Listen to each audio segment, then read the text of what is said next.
Olá, meus amigos, irmãos, irmãs, amados.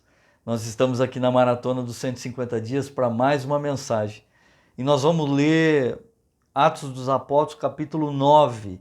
Você que tem o hábito de pegar a sua Bíblia e acompanhar a leitura, já se prepare. Atos 9, nós vamos ler o versículo 36 ao 41.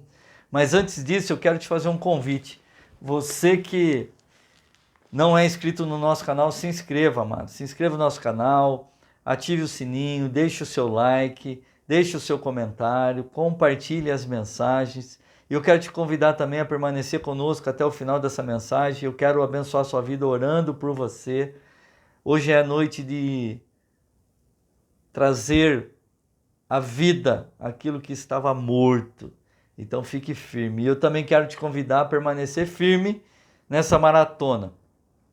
Como eu tenho dito, eu tenho a plena convicção que nós chegaremos no final desses 150 dias ainda mais abençoados, ainda mais fortalecidos, ainda mais edificados, ainda mais íntimos do Senhor, da sua palavra. Como eu disse, eu quero ler com vocês Atos 9, versículo 36 até o 41, e a palavra de Deus diz assim: E havia em Jope uma discípula chamada Tabita, que traduzida se diz Dorcas. Esta estava cheia de boas obras e esmola que fazia. E aconteceu que naqueles dias que, enfermando, ela morreu. E tendo-a levado, a depositaram num quarto alto. E como Lida era perto de Jope, ouviram os discípulos que Pedro estava ali. Lhes mandaram dois varões, rogando-lhe que não se demorasse em vir ter com eles. E levantando-se Pedro foi com eles. Quando chegou, o levaram ao quarto alto. E todas as viúvas o rodearam, chorando e prostrando, e mostrando as túnicas e vestes que Dorcas fizeram quando estava com ela. Mas Pedro, fazendo-a sair a todos, pôs-se de joelho e orou, e voltando-se para o corpo, disse: Tabita, levanta-te. E ela abriu os olhos, e vendo a Pedro, assentou-se. E ele, dando-lhe a mão, a levantou, chamando os santos e as viúvas, apresentou-lhe viva. Aleluia. A história começa falando de Tabita, uma discípula. Segundo está escrito aqui na palavra de Deus, ela tinha um ministério social cristão, onde ela praticava obras de excelência, além de ajudar aqueles que precisavam, os necessitados. A palavra de Deus diz que ela dava esmola. Segundo o texto, ela adoeceu e veio a morrer. Entretanto, os discípulos que cuidavam do seu corpo a colocaram num cenáculo, num quarto alto. Tendo notícias de que Pedro estava numa cidade próxima, numa cidade vizinha, os discípulos que cuidavam dela mandaram dois homens para fazê-lo com que ele viesse. O apóstolo Pedro veio prontamente e foi levado ao cenáculo. Quando ele chegou lá, ele foi comovido com as viúvas que se encontravam muito angustiadas pela perda que estavam vivenciando, e elas chorando lhes mostravam tudo aquilo que Dorcas fazia, ou seja, os vestidos e tudo aquilo, as túnicas que ela fazia enquanto ela estava viva. A história chega ao seu clímax, ao seu top, ao máximo, quando Pedro faz justamente o que elas desejavam, ou o que elas estavam esperando. Ele pede para todos saírem, ele ora a Deus, e a vida de Tabita, de Dorcas, é restaurada. Então Pedro chama os santos e as viúvas e apresentou-a viva. Apresentou Dorcas viva. Embora o clímax desse evento seja o milagre da ressurreição, essa história, amados, ela nos traz alguns ensinamentos. E é sobre esses aspectos que eu gostaria de refletir com vocês. As pessoas envolvidas nesse acontecimento que foram Tabita, Pedro, os discípulos, o mensageiro e a viúva, eles, de uma certa forma, se nós resolvêssemos nominar a posição de cada um dentro desse evento, nós poderíamos dizer que Tabita e Pedro, eles foram os protagonistas, enquanto os discípulos, os mensageiros e as viúvas foram os coadjuvantes. E é sobre esses dois grupos de coadjuvantes que eu gostaria de pensar e refletir, que são as viúvas e os discípulos. É sobre o posicionamento dessas pessoas no evento que nós vamos nos ater.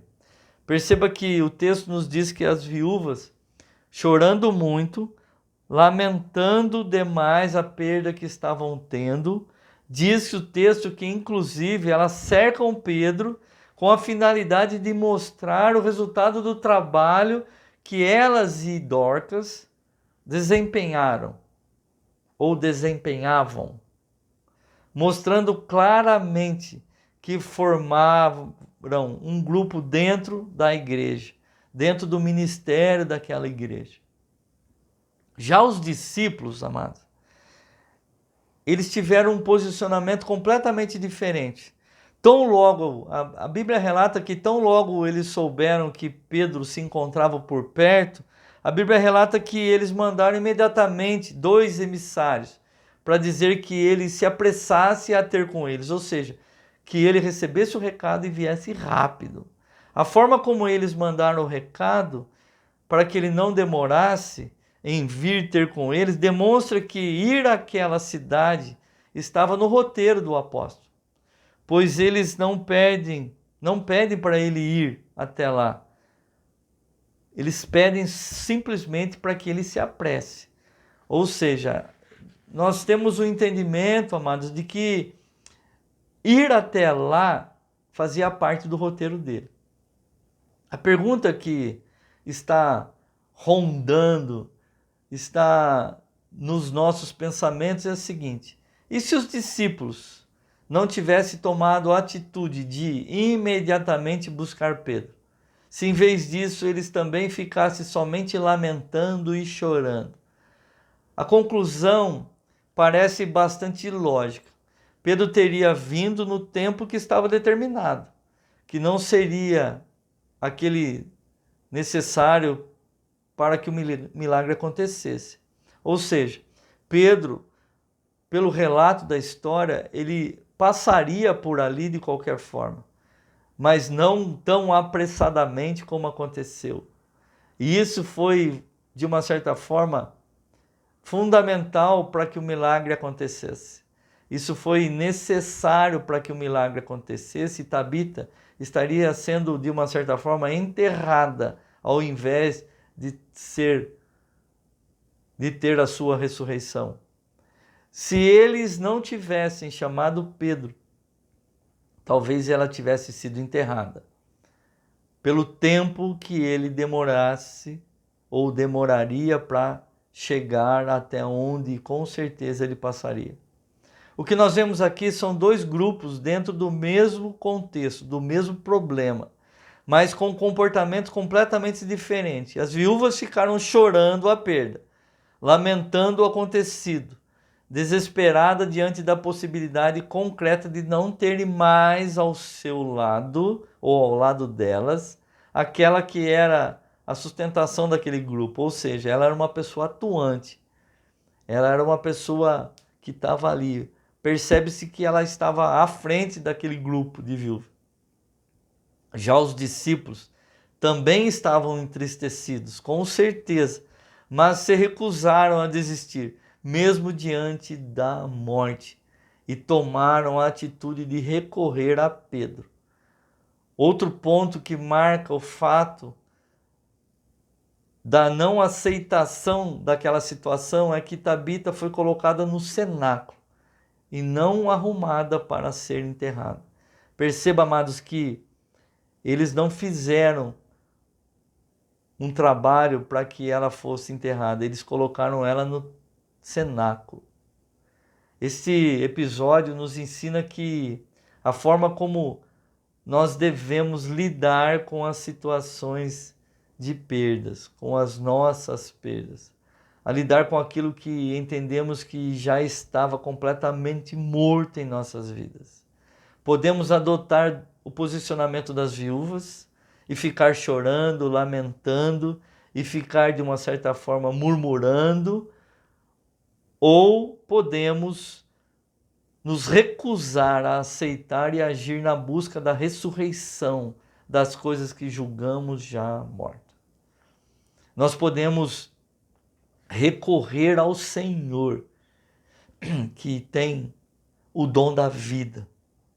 Nós podemos recorrer a Jesus, o Senhor da ressurreição, ou nós podemos ficar lamentando aquilo que, de certa forma, aos nossos olhos já morreu. Uma coisa que fica muito clara é que as nossas atitudes diante de determinadas situações de nossas vidas podem determinar o desfecho. Deus estará, amados, sempre disposto a realizar um milagre em nossas vidas. Porém, nós precisamos ter essa atitude proativa e não nos render àquilo que aos nossos olhos não tem mais solução. Nós precisamos crer, nós precisamos de fé, nós precisamos nos posicionar. Quando o povo de Israel estava diante do Mar Vermelho, tendo o exército egípcio vindo em sua direção, ávido por matança, sedento por vingança, ficou desesperado e pensou que era o fim. Então as pessoas começaram a murmurar, dizendo a Moisés que era preferível que eles tivessem ficado no Egito, trabalhando como escravo, do que morrer ali no deserto. Moisés pede que eles fiquem firmes, pois verão como o Senhor irá salvá-los, e que nunca mais eles iriam ver os egípcios. Nesse momento o Senhor diz a Moisés: por que está me pedindo ajuda? Diga ao povo que marche. Perceba, amados, nós não podemos ser paralisados por essas situações. O Senhor deseja que eu e você continuemos marchando, continuemos firmes, continuemos no propósito, crendo na ressurreição de tudo aquilo que aos nossos olhos parecem estar mortos.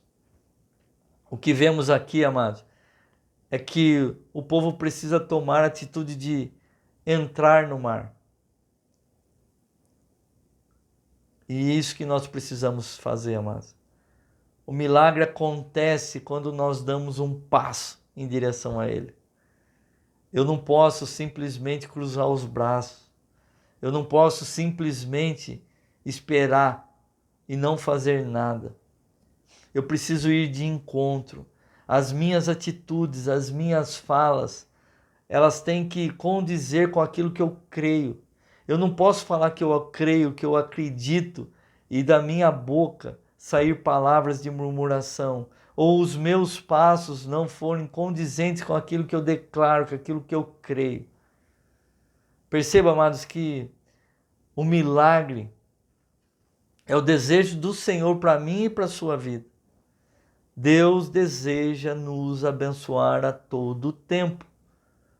Muitas vezes nós perdemos a bênção por murmurar, por reclamar, por declarar ao contrário daquilo que nós temos que crer. Essa passagem bíblica, ela deixa muito claro isso.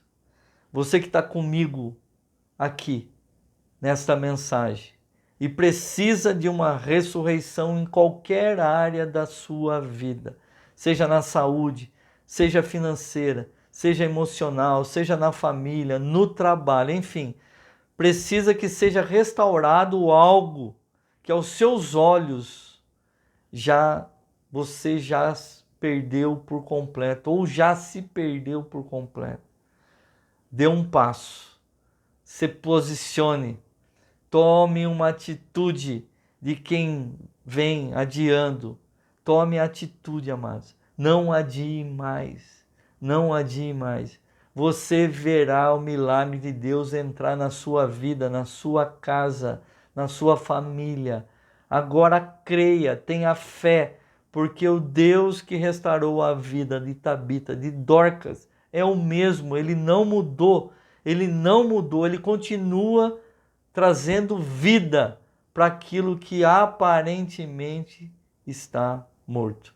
Eu quero abençoar sua vida orando por você e declarar vida, declarar ressurreição em todas as áreas da sua vida, em nome de Jesus. Pai, eu quero te agradecer, Senhor Deus, por essa palavra tão preciosa, tão maravilhosa, Senhor. Eu quero te louvar, te glorificar, te exaltar e te pedir, Pai amado todo-poderoso, que o Senhor venha de encontro a cada um dos meus irmãos, das minhas irmãs. Eu quero te pedir, Pai, que nesse dia o Senhor possa, Pai, em nome de Jesus, trazer vida para cada uma desses meus irmãos. Pai, eu quero entrar, Senhor Deus, orando pela vida de cada um deles, declarando, Senhor Deus, ressurreição, declarando vida, declarando transformação, trazendo, Senhor Deus, vida aonde era morto. Pai amado todo-poderoso, eu te peço que em nome de Jesus, que haja vida, Pai, em qualquer área que possivelmente estava morto na vida dos meus irmãos, das minhas irmãs. Que haja vida, Senhor Deus, no casamento.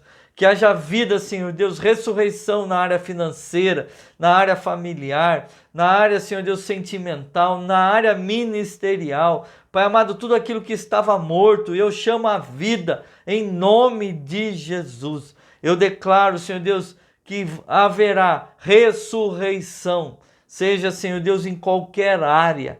Pai amado, eu te peço, entra com providência hoje, que nós possamos, Senhor Deus, em nome de Jesus, ouvir testemunhos de vitória, testemunhos, Senhor Deus, de que o Senhor trouxe à vida aquilo que aparentemente já estava morto. Nós sabemos, Senhor Deus, que tudo que os olhos vê são temporal. Somente aquilo que o Senhor declara, aquilo que o Senhor fala, que permanece para sempre. E eu declaro, Senhor Deus Todo-Poderoso, que não ficará nenhuma área da vida dos meus irmãos, das minhas irmãs, desses meus amados, sem vida. Haja vida em todas as áreas, para a honra e glória do teu santo nome. Haja vida, haja vida, haja vida em nome de Jesus. Eu abençoo a todos, Pai, em nome do Pai, do Filho e do Espírito Santo. Amém, amém e amém. Que seja assim, amados, todas as áreas da sua vida, que haja vida, vida, e aquilo que aparentemente estava morto, eu declaro ressurreto em nome de Jesus. Beijo seu coração, até a próxima, se o Senhor permitir.